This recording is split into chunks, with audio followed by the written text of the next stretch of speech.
Bonjour, bonsoir et bon après-midi à tous. Tout dépend de l'heure à laquelle vous suivez cette vidéo. Bienvenue sur ma chaîne YouTube Cool Like a Boss. Aujourd'hui, nous introduirons la notion de condition, des structures conditionnelles en langage de programmation C. Et comme objectif du cours, aujourd'hui, nous essaierons de comprendre tout simplement comment est-ce qu'un programme peut faire des choix. Et ensuite, nous essaierons d'introduire la notion de condition et de voir comment nous pourrons appliquer cette notion avec des exemples très simples. Alors, pourquoi a-t-on besoin des conditions? Parce qu'un programme n'exécute toujours pas les mêmes instructions. Selon une situation donnée, il peut exécuter une action ou bien une autre. C'est ce que nous appelons structure conditionnelle. Alors, qu'est-ce que cela veut tout simplement dire? Je prends un exemple très simple. Voilà. Si vous avez un programme de sortie, par exemple, pour faire des courses et vous regarderez la météo, par exemple. Alors, est-ce qu'il pleut ou bien est-ce qu'il ne pleut pas? Et puis, vous voulez décider s'il pleut, je sors et s'il ne pleut pas, je reste à la maison.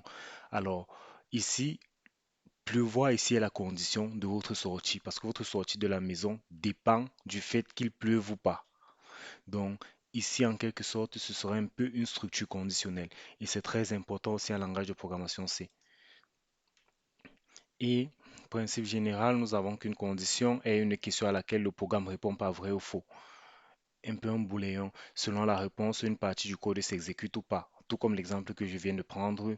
S'il pleut, je sors. S'il ne pleut pas, je reste à la maison. Quand vous regardez la météo va vous dire s'il pleut, je reste à la maison. Alors ici, c'est vrai. Pourquoi? Parce qu'il pleut.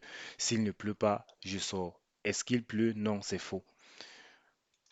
Et comme exemple simple, si nous saisissons deux nombres, le programme doit afficher le plus grand des deux nombres. Cela nécessite une comparaison, bien évidemment, parce que si vous voulez afficher, si vous avez un nombre x qui est égal à 5 et un nombre y qui est égal à 6, pour pouvoir afficher quel est le plus grand nombre entre x et y, il faudra bien évidemment leur comparer.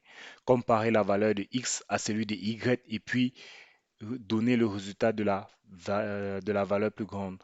Donc ici, en quelque sorte, nous utiliserons toujours la condition pour tout simplement essayer de voir comment afficher le nombre le plus grand. Comme logique, nous devons tout simplement nous devons lire le premier nombre, lire la valeur de x, ensuite lire la valeur de y, comparer les deux valeurs avec l'égalité et afficher la valeur la plus grande. Comment est-ce que nous affichons la valeur la plus grande? Pour afficher la valeur la plus grande, nous le ferons avec la condition. Et ici, ça c'est sur un pseudocode en version simplifiée.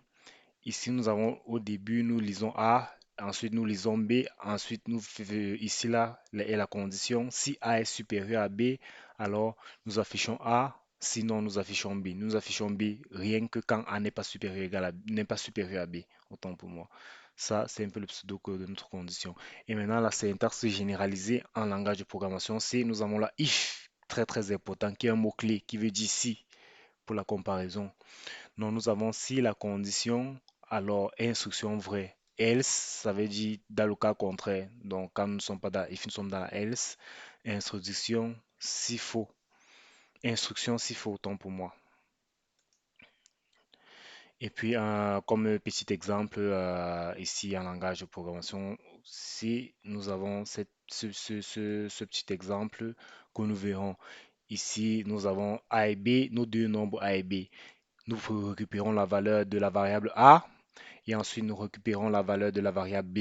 Et ensuite, nous faisons la comparaison. Si A est supérieur à B, alors nous printons le plus grand nombre, c'est A. Printf, nous avons vu dans les vidéos précédentes ce que cela signifie. Cela signifie tout simplement d'afficher à l'écran et c'est les contenus de la bibliothèque de la JS-include de stdio.h. Donc, si A est supérieur à B, nous affichons la valeur de A. Else, pour dire dans le cas contraire, là, else, ça veut dire qu'une fois que nous sortons de ces conditions, donc une fois que A, si A est égal à B ou bien A est inférieur à B, alors nous ne sommes plus dans la if, nous sommes dans la else. Maintenant, sans le bloc else, la else ici n'est pas obligatoire. La else ici, c'est juste dans le cas où nous devons quand même exécuter une autre instruction si la condition nécessaire, la condition primaire n'est pas vérifiée. mais nous n'avons pas forcément besoin d'utiliser la else. Nous le verrons plus en détail dans les exemples suivants. Maintenant, nous allons procéder à quelques exercices et quelques exemples très simples pour que vous puissiez comprendre la notion des conditions en langage de programmation C qui fait toujours partie des structures conditionnelles. Alors, nous ferons d'abord ce premier exemple tous ensemble et ensuite nous avons ces séries d'exemples que nous allons suivre tous ensemble.